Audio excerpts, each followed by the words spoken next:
এটা শরিয়া কিংবা রাষ্ট্রীয় আইন দিক থেকে তো এটা অপরাধ নয়। এখন তরকারির মতো তরকারি হলে সংসারটাকে তছনছ করে দিয়েছে। সেই কালবৈশাখীর জ্বরটা হাবিবুর রহমান মিজবান। পঞ্চমতম স্ত্রী হলো আজকের বাদী হুমায়রা জান্নাত, এবং এরপরও তিনি আরও 4টা বিয়ে করছেন। টোটাল 9টা বিয়ের সংবাদ পাওয়া গেছে। আসসালামু আলাইকুম রহমতুল্লাহ। বর্তমান সময় একটা বিষয় ইতিমধ্যেই ভাইরাল হয়েছে, আপনারা জানেন। মিসবাহ বাংলাদেশের একজন জনপ্রিয় বক্তা, তেনার স্ত্রী অভিযোগ করেছেন তিনি 9টা বিবাহ বন্ধনে আবদ্ধ হয়েছেন। তো আজকে এই সত্যতা জানাবে এই বিষয়ে কিছু কথা বলবো। অবশ্যই এই কথাগুলো অত্যন্ত গুরুত্বপূর্ণ। আপনারা শুরুতে একটা অংশ দেখেছেন, আমি আপনাদেরকে শেষে পুরোটা দেখাবো ইনশাআল্লাহ। তার আগে কিছু কথা না বললে নয়। তো যেটা বলছিলাম, তো মিসবাহ হচ্ছেন বাংলাদেশের একজন জনপ্রিয় ইসলামিক বক্তা, আমরা সকলেই জানি, অনেকের কাছে পরিচিত। তো বিষয়টা হচ্ছে, একজন দ্বীনের দায়ী, যারা দ্বীন প্রচারক, সাধারণ মানুষ, যারা উম্মি মানুষ আছেন, পড়াশোনা জানেন না, যারা দ্বীনকে বোঝার জন্য তাদের শরণাপন্ন হন, মিসবাহ আলেমের মতো, ওনাদের মতো কিছু আলেমদের উপর নির্ভর করে থাকেন কিছু মানুষ। কিন্তু তাদের যদি এই অবস্থা হয়, তাহলে এই সমাজে কাকে বিশ্বাস করবে সাধারণ মানুষ? কেন আজকে যারা আলেম আছেন তারা এই সমস্যাগুলো বের হচ্ছে এক এক করে। অনেক ইতিমধ্যে আমরা দেখেছি যে যারা দ্বীন প্রচারক, নিঃসন্দেহে খুব সাবধানতার সহিত আমাদেরকে চলতে হবে, যেহেতু আমাদের কাছে সাধারণ মানুষ কিছু আশা করে যে তারা আমাদের কাছ থেকে শিখবে, তারপর সেটাকে সেই কথাগুলো তারা আমার কাছ থেকে যে দিনগুলো তারা নেবেন বাংলাদেশের আলেমদের কাছ থেকে, তারপর সেটা তাদের পারিবারিকভাবে সেটা অ্যাপ্লাই করেন, তাদের সন্তানদেরকে শেখান। হ্যাঁ, যেমন মাদ্রাসায় তারা অনেক ইচ্ছা, অনেক আশা, তাদের সন্তান মাদ্রাসায় গিয়ে আলেম হবেন। ওইরকম আলেমদের কাছ থেকে শিক্ষা গ্রহণ করবেন। কিন্তু দুঃখজনক বিষয়, তারা যদি এরকম কিছু তাদের পারিবারিকভাবে দেখা যায় তারা বিভিন্নভাবে সমস্যায় জর্জরিত। একটা বিয়ে করছেন, 2টা বিয়ে করছেন, 3টা বিয়ে করছেন, কোনটা বিয়ে গোপনে করছেন না কোনটা প্রকাশ্যে করছেন, তাদের স্ত্রী মামলা করতেছে, ইত্যাদি ইত্যাদি বিষয়গুলো। এটা কেন? বুঝলাম যে তিলকে তাল বানে হয়তোবা কিছু কিছু বিষয় বলা হয়েছে, অথবা না, এটা সত্য। আইনজীবীর মুখ থেকে আমরা যতটুকু জেনেছি, তার স্ত্রী আইনজীবী ইত্যাদি ইত্যাদি, তাতে মনে হয় সত্য হতেও পারে। তো যাই হোক, কথা নয়, আমি এর সত্যতা আমি ক্লিয়ার বলছি না। আপনারা ওনাদের বক্তব্য শুনলে আপনারা বুঝতে পারবেন আসলে সত্য মিথ্যা, আপনারা অবশ্যই বুঝতে পারবেন। আমি আমার পক্ষ থেকে আমি অবশ্যই রেকমেন্ড করব, আবার পরামর্শ দেবো যে আপনার অবশ্যই কী হবে, সাবধান হতে হবে, সাবধানতা অবলম্বন করতে হবে। আমাদের কাছ থেকে যারা আলেম আছেন তাদের কাছে দিন গ্রহণ করতেছেন সাধারণ মানুষ, কিন্তু তাদের ইতিহাস পারিবারিকভাবে দেখলেই তারা বিভিন্নভাবে এই সমস্যায় জর্জরিত। যাই হোক, আমি অবশ্যই সাবধান। ইতিমধ্যেই যাদের এই সমস্যা বের হয় নাই, অথবা যারা দিন প্রচার করতেছেন, দিন প্রচারক আছেন, তারা একটু সাবধান হবেন। ইতিমধ্যে আপনারা জেনেছেন যারও বাংলাদেশের শীর্ষ পর্যায়ে আলেম যারা আছেন, তাদের এই সমস্যা ইতিমধ্যে বের হয়েছে, আমরা দেখেছি। তো যদিও বা সবার না, সবাইকে এক পাল্লা মাপা উচিত নয়। বাংলাদেশে অনেক ভালো ভালো ভালো আলেম আছেন, যেমন আহলুল হাদিসের শহীদিন যারা প্রচার করেন, তাদের এই সমস্যা আমরা এখন পর্যন্ত পাই নাই। যারা আহলুল হাদিস নামে বাংলাদেশে আছেন, তারা অবশ্যই সঠিক দিন প্রচার করতেছেন। আপনারা তাদের কাছ থেকে দিন নেওয়ার চেষ্টা করবেন। তো এই ছিল আমার কথা। তো যাই হোক, কথা না, আমরা এখন শুনবো আসলে কি বা বলতে চাচ্ছি, কি বলছেন, কি হয়েছিল। আমরা একটু সংক্ষিপ্ত আকারে, যদিও বা বেশি ইউটিউবে দিলেও ক্লেম, কপিরাইট ইত্যাদিতে বিভিন্ন সমস্যা হতে পারে, এজন্য আমি সংক্ষিপ্ত আকারে দেখাবো। আপনারা এতেই বুঝতে পারবেন আসলে কি হয়েছিল, কি ঘটেছিল। তো যাই হোক, আমি নিঃসন্দেহে অবাক হয়ে গেছি, আসলে এই ঘটনা ঘটবে রীতিমতো অবাক হয়ে গেছি। যদিও বা বলতে অনেক কথা, আসলে সত্য মিথ্যা যতক্ষণ পর্যন্ত তার সাথে না না থাকলেই বোঝা যায় না। তবে আমার মনে হয় যে মোটামুটি একটু সমস্যা, এই সমস্যা যাতে যেন না হয়, বা বাকি যে আলেমগুলো আছেন অবশ্যই সাবধান হবেন, সাবধানতা অবলম্বন করবেন ইনশাআল্লাহ। তো কথা না, আমরা শুনবো সেই বক্তব্যগুলো। আসসালামু আলাইকুম রহমতুল্লাহ। বর্তমান সময় একটা বিষয় ইতিমধ্যেই ভাইরাল হয়েছে, আপনারা জানেন। মিসবাহ বাংলাদেশের একজন জনপ্রিয় বক্তা, তেনার স্ত্রী অভিযোগ করেছেন তিনি 9টা বিবাহ বন্ধনে আবদ্ধ হয়েছেন। তো আজকে এই সত্যতা জানাবো, এই বিষয়ে কিছু কথা বলবো। অবশ্যই এই কথাগুলো অত্যন্ত গুরুত্বপূর্ণ। আপনারা শুরুতে একটা অংশ দেখেছেন, আমি আপনাদেরকে শেষে পুরোটা দেখাবো ইনশাআল্লাহ। তার আগে কিছু কথা না বললে নয়।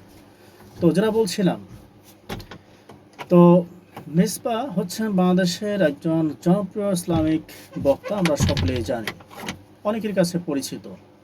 তো বিষয়টা হচ্ছে, একজন দ্বীনের দায়ী, যারা দ্বীন প্রচারক, সাধারণ মানুষ, যারা উম্মি মানুষ আছেন, পড়াশোনা জানেন না, যারা দ্বীনকে বোঝার জন্য তাদের শরণাপন্ন হন, মিসবাহ আলেমের মতো, ওনাদের মতো কিছু আলেমদের উপর নির্ভর করে থাকেন কিছু মানুষ। কিন্তু তাদের যদি এই অবস্থা হয়, তাহলে এই সমাজে কাকে বিশ্বাস করবে সাধারণ মানুষ? কেন আজকে যারা আলেম আছেন তারা এই সমস্যাগুলো বের হচ্ছে এক এক করে। অনেক ইতিমধ্যে আমরা দেখেছি যে যারা দ্বীন প্রচারক, নিঃসন্দেহে খুব সাবধানতার সহিত আমাদেরকে চলতে হবে।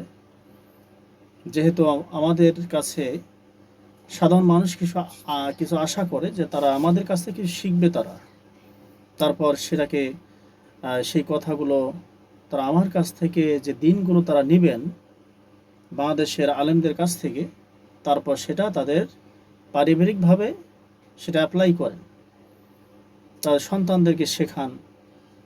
হ্যাঁ, যেমন মাদ্রাসায় তারা অনেক ইচ্ছা, অনেক আশা, তাদের সন্তান মাদ্রাসায় গিয়ে আলেম হবেন। ওইরকম আলেমদের কাছ থেকে শিক্ষা গ্রহণ করবেন। কিন্তু দুঃখজনক বিষয়, তারা যদি এরকম কিছু তাদের পারিবারিকভাবে দেখা যায় তারা বিভিন্নভাবে সমস্যায় জর্জরিত। একটা বিয়ে করছেন, 2টা বিয়ে করছেন, 3টা বিয়ে করছেন, কোনটা বিয়ে গোপনে করছেন না কোনটা প্রকাশ্যে করছেন, তাদের স্ত্রী মামলা করতেছে, ইত্যাদি ইত্যাদি বিষয়গুলো। এটা কেন? বুঝলাম যে তিলকে তাল বানে হয়তোবা কিছু কিছু বিষয় বলা হয়েছে, অথবা না, এটা সত্য। আইনজীবীর মুখ থেকে আমরা যতটুকু জেনেছি, তার স্ত্রী আইনজীবী ইত্যাদি ইত্যাদি, তাতে মনে হয় সত্য হতেও পারে। তো যাই হোক, কথা নয়, আমি এর সত্যতা আমি ক্লিয়ার বলছি না। আপনারা ওনাদের বক্তব্য শুনলে আপনারা বুঝতে পারবেন আসলে সত্য মিথ্যা, আপনারা অবশ্যই বুঝতে পারবেন। আমি আমার পক্ষ থেকে আমি অবশ্যই রেকমেন্ড করব, আবার পরামর্শ দেবো যে আপনার অবশ্যই কী হবে, সাবধান হতে হবে, সাবধানতা অবলম্বন করতে হবে। আমাদের কাছ থেকে যারা আলেম আছেন তাদের কাছে দিন গ্রহণ করতেছেন সাধারণ মানুষ, কিন্তু তাদের ইতিহাস পারিবারিকভাবে দেখলেই তারা বিভিন্নভাবে এই সমস্যায় জর্জরিত। যাই হোক, আমি অবশ্যই সাবধান। ইতিমধ্যেই যাদের এই সমস্যা বের হয় নাই, অথবা যারা দিন প্রচার করতেছেন, দিন প্রচারক আছেন, তারা একটু সাবধান হবেন।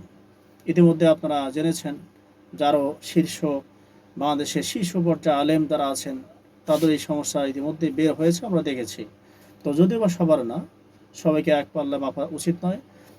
বাংলাদেশে অনেক ভালো ভালো ভালো আলেম আছেন, যেমন আহলুল হাদিসের শহীদিন যারা প্রচার করেন, তাদের এই সমস্যা আমরা এখন পর্যন্ত পাই নাই। যারা আহলুল হাদিস নামে বাংলাদেশে আছেন, তারা অবশ্যই সঠিক দিন প্রচার করতেছেন। আপনারা তাদের কাছ থেকে দিন নেওয়ার চেষ্টা করবেন। তো এই ছিল আমার কথা। তো যাই হোক, কথা না, আমরা এখন শুনবো আসলে কি বা বলতে চাচ্ছি, কি বলছেন, কি হয়েছিল। আমরা একটু সংক্ষিপ্ত আকারে, যদিও বা বেশি ইউটিউবে দিলেও ক্লেম, কপিরাইট ইত্যাদিতে বিভিন্ন সমস্যা হতে পারে, এজন্য আমি সংক্ষিপ্ত আকারে দেখাবো। আপনারা এতেই বুঝতে পারবেন আসলে কি হয়েছিল, কি ঘটেছিল। তো যাই হোক, আমি নিঃসন্দেহে অবাক হয়ে গেছি, আসলে এই ঘটনা ঘটবে রীতিমতো অবাক হয়ে গেছি। যদিও বা বলতে অনেক কথা, আসলে সত্য মিথ্যা যতক্ষণ পর্যন্ত তার সাথে না না থাকলেই বোঝা যায় না। তবে আমার মনে হয় যে মোটামুটি একটু সমস্যা, এই সমস্যা যাতে যেন না হয়, বা বাকি যে আলেমগুলো আছেন অবশ্যই সাবধান হবেন, সাবধানতা অবলম্বন করবেন ইনশাআল্লাহ। তরকারির মতো তরকারি হলে অল্প জালে সিজে, বুদ্ধিমান মানুষ হলে ইশারাতেই বোঝে। কোথাও থেকে কালবৈশাখীর জ্বর এসে আমার ছোট্ট সুন্দর সংসারটাকে তছনছ করে দিয়েছে। সেই কালবৈশাখীর জ্বরটা হাবিবুর রহমান মিজবান পঞ্চমতম স্ত্রী হলো আজকের বাদী হুমায়রা জান্নাত, এবং এরপরও তিনি আরও 4টা বিয়ে করছেন। টোটাল 9টা বিয়ের সংবাদ পাওয়া গেছে। বিভিন্ন প্রেক্ষাপটে ইসলাম ধর্মে 4টি বিয়ের কথা বলা থাকলেও ইসলামী এই বক্তা একে একে 9টি বিয়ে করেছেন বলে অভিযোগ উঠেছে। এসব বিয়ে নিয়ে রয়েছে নানা বিতর্ক। যৌতুক মামলায় পঞ্চম স্ত্রী যখন আদালতের দ্বারস্থ হন, তখনই বেরিয়ে আসে একের পর এক চাঞ্চল্যকর ঘটনা। মামলার বাদী পঞ্চম স্ত্রী হুমায়রা জান্নাত অভিযোগ করেন, বিয়ের সময় হাবিবুর রহমান মিসবাহ তার আগে 4টি বিয়ের তথ্য গোপন রাখেন। পরে হুমায়রা জান্নাত জানতে পারেন তাকে ছাড়াও মিসবাহ মোট 9টি বিয়ে করেছেন। এসব বিয়ের কোনোটি কাবিননামা বা বিবাহ নিবন্ধনের মাধ্যমে সম্পূর্ণ হয়নি। পঞ্চমতম স্ত্রী হলো আজকের বাদী হুমায়রা জান্নাত, এবং এরপরও তিনি আরও 4টা বিয়ে করছেন। টোটাল 9টা বিয়ের সংবাদ পাওয়া গেছে। মামলার অভিযোগ থেকে জানা গেছে, সামাজিক যোগাযোগ মাধ্যমে পরিচয়ের সূত্র ধরে 2020 সালের 4 মে শরিয়া অনুযায়ী মিসবার সঙ্গে হুমায়রা জান্নাতের বিয়ে হয়। দাম্পত্য জীবনে তাদের একটি পুত্র সন্তানও রয়েছে। তবে যখন বিয়ের তথ্য গোপন এবং পরবর্তী 9টি বিয়ে করেছেন বলে জানতে পারেন, তখন পঞ্চম স্ত্রী হুমায়রা জান্নাত যাত্রাবাড়ি থানায় গেলে কর্তৃপক্ষ আদালতে গিয়ে মামলা করার পরামর্শ দেয়। পরে আদালতে অভিযোগ করা হলে তা আমল নিয়ে আসামির বিরুদ্ধে সমন জারি করেন আদালত। আইনজীবীর দাবি, মামলার আবেদনে মিসবার একাধিক বিয়ের বিষয় উল্লেখ করা হয়েছে। বাদীর অভিযোগ অনুযায়ী হুমায়রা জান্নাত তার পঞ্চম স্ত্রী। এই হিসেবে তার মোট 9টি বিয়ের তথ্য পাওয়া গেছে বলে দাবি করা হয়েছে। একই সঙ্গে একাধিক নারীর সঙ্গে পরকীয়ার অভিযোগ রয়েছে এই ইসলামিক বক্তার বিরুদ্ধে। বাদীর অভিযোগ, ধর্মীয় প্রচারের পরিচয়কে কাজে লাগিয়ে তিনি বিভিন্ন নারীর সঙ্গে সম্পর্ক তৈরি করেছেন। বাসায় যদি সিসি ক্যামেরা লাগায় আমার অজান্তে, আমার হোয়াটসঅ্যাপ ডিভাইস চুরি করে নিয়ে বছরব্যাপী কি করেছে, কত চক্রান্ত বা আরো কি ষড়যন্ত্র আছে আমি জানি না এখনো। যারা আমাকে ভালোবাসেন জানেন, তাদের কাছে দোয়ার সাপোর্টটাই চাই। জানা গেছে, সামাজিক যোগাযোগ মাধ্যমে ফেসবুকের সূত্র ধরে তাদের পরিচয় হয়। এক পর্যায়ে হুমায়রা জান্নাতকে যাত্রাবাড়িতে নিজের বাসায় নিয়ে যান মিসবাহ। বাদীর অভিযোগ অনুযায়ী বিয়ের আগে তাদের শারীরিক সম্পর্ক হয়। পরে তারা বিয়ে করেন এবং সাংসারিক জীবনে তাদের একটি পুত্র সন্তান রয়েছে। এটা শরিয়া কিংবা রাষ্ট্রীয় আইন দিক থেকে তো এটা অপরাধ নয়। এখন 20 বছর আগে আমি ছাত্র জামানায় বিয়ে করেছি, পারিবারিকভাবেই অল্প সময়ের মধ্যে সেটা সেপারেশন হয়েছে, পারিবারিক যে কোনো বনিবনা না হওয়ার কারণে। এরপরে যাকে বিয়ে করেছি তিনি এখনো আমার সঙ্গে আছেন, সেখানে আমার 4 সন্তান আছে। তো আমার বিরুদ্ধে আমার বর্তমান দ্বিতীয় স্ত্রী নাইমা কেন পড়েছেন সেটা স্বাভাবিকভাবেই অনুমেয়। সে কোনো একটা চক্রের হাতে অবশ্যই পরিচালিত, না হয় 1 বছর আগে যেখানে বাসায় আমার মোবাইল তিনি অনায়াসেই ব্যবহার করতে পারেন,